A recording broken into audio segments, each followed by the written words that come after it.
"I will pay," she said. They signed the papers. She didn't tell Obinna. That was the moment she truly destroyed her peace, but she didn't realize it yet. In her mind, problem solved. Money came, preparations continued. Her name spread louder. Children practiced dance because they heard there would be music in her house. Women planned outfits because they wanted to attend. Men discussed it at palm wine joints every night. Even the church mentioned it indirectly. In one Sunday, the pastor warned, "Let Christmas not become competition." People looked at Chiamaka. She rolled her eyes. To her, they were jealous. Days passed. Christmas Eve approached. Decorations now covered the compound. Chairs filled the yard. Food ingredients stored everywhere. People passing by stopped to admire. Her pride reached its highest point. But behind all that noise, danger was silently waiting. Death was waiting. Expectations were waiting. Shame was waiting. But Chiamaka didn't see any of that. All she saw was the crown she wanted to wear on Christmas Day. Meanwhile, inside the same house, Obinna sat quietly one night, staring into the compound from the doorway. His children sat beside him. "Daddy," the older one asked softly, "are we really rich?"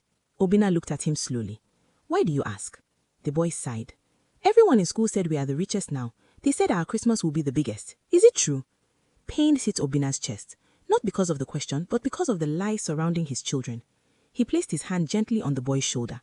"We are not rich," he said calmly. "We are blessed, but sometimes people try too hard to look bigger than they are. And when you do that, life will humble you." The boy didn't fully understand, but he nodded slowly. Inside the house, Chiamaka was smiling, dreaming of glory. Outside the house, Obinna was staring into the future, and it didn't look bright. Christmas was no longer coming slowly.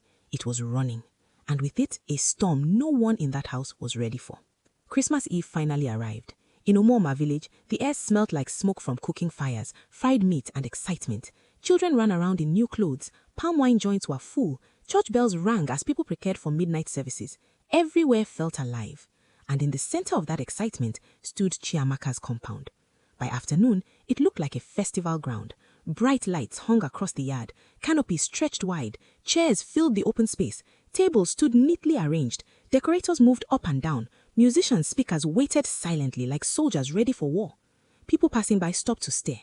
Some admired, some envied, some gossiped, but everyone agreed on one thing. Tomorrow, Chiamaka's house will shake the village. Inside the compound, Chiamaka walked around like a queen, inspecting her kingdom. Pride sat boldly on her face. She smiled confidently at every compliment. She had forgotten every warning. She had forgotten wisdom. All she could see was tomorrow's glory.